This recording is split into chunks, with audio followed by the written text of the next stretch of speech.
0-2 in the playoffs. We've heard all about it, including a loss to this team. Down 10-3 in the second quarter. Lamar goes vapor trail. Whoosh. 30, 25, 20. They got the angle. No, there is no angle. He gets the pylon. An incredible, seminal run for Lamar Jackson. One of the best runs we've ever seen in the playoffs. It reminds me of Michael Vick in the Metrodome that day, except this was in the playoffs. The regular season. I know. This is here. Look out. Now, J.K. Dobbins, 10-10, right up the middle. Ravens football. Toughness, flexing, talking, chirping. This game was really good. Now, here's the deal. Derrick Henry, what's good? 24 rushing yards on his first 12 carries, but it only takes one. He can pop 180 yards on you. The fans there in attendance wanted it. First and goal. Guys, the Ravens were on him. They were not only tackling him, they were hitting him. I've never seen Derrick Henry take some hits like he did yesterday. Third and goal. Tannehill looking, gets it to Derrick Henry. Boom! They're all over him. The second he got the ball, it felt like there were 6 guys tackling him. It's like, we're going to keep feeding you. We got you. Remember, it only takes one. Fourth quarter, though. Titans down 20-13. Less than 2 minutes of play. Picked. Marcus Peters, one of the all-time ball hawks. One of the all-timers. I want him against the Chiefs so badly. We might get it. I know. And what do we do? What do we do after the pick? It feels like 300 Ravens. Don't you feel like they didn't even coordinate? They all just knew. No, they knew. I think there's talk. They danced. And now, with less than 2 minutes to go, Lamar out the door. Is he going to house this one too? He goes, and then Go down.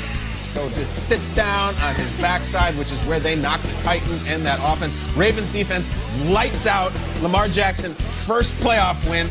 And guys, it was a little weird afterwards. After the game, he kind of just ran off the field. There was none of that great game. Nice to see you. 20-13 Ravens. He was after Lamar. You just got your first playoff win. Wasn't cool. What do you think about running into the tunnel instead of going back to say good game to the Titans?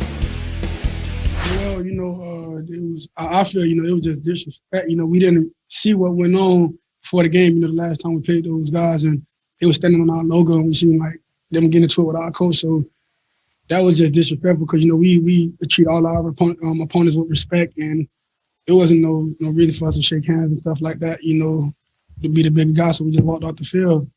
I feel like we've been the big guys, and my favorite run was the kneel. I didn't really have no favorite run, just the kneeling at the end.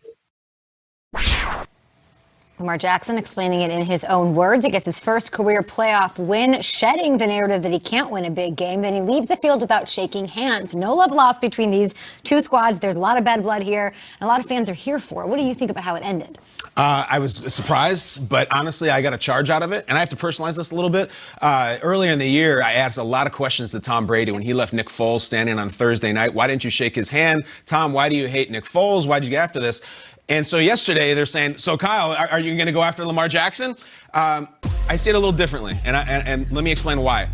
Mostly for Tom Brady, I just had questions. Why don't you not shake Nick Foles' hand? Why didn't you do that? I know all the answers for this one. Lamar even said it afterwards. It had to do with the fact that the Titans had danced on their logo earlier. There's an animosity, there's a rivalry, and they didn't like it. Tom Brady didn't shake football, Kyle. Like, what do you mean? For real, man. I mean, I get it. I guess what I'm saying is, it's not life or death, right? Like, you do have to respect the opponent. Two wrongs don't make a right. You heard Lamar Jackson say, we don't disrespect our opponents, right? So does that mean because they danced on your logo, you go ahead and do the same thing? Yeah. I just think Lamar is better than that. I think the Ravens are better than that. I think that they could have went out there, gave their little elbow in peace and just kept. Ed Reed tweeted the same thing after the game, like win with class or something like that. That's all I'm saying. Don't you get a charge though out of an old school? This is not Brady and the Bucs, but this is different. Yeah. Two teams that hate each other. This is eye. from the '90s. I feel like this is a throwback, and it's like you dance on our logo. This guy played with Richard Sherman when Crabtree was out there. I mean. Is it not the same thing? And I was a captain of the San Francisco 49ers before I was a captain of the Seattle Seahawks. But at the end of the day, we're still football players. At the end of the day, we play the same game.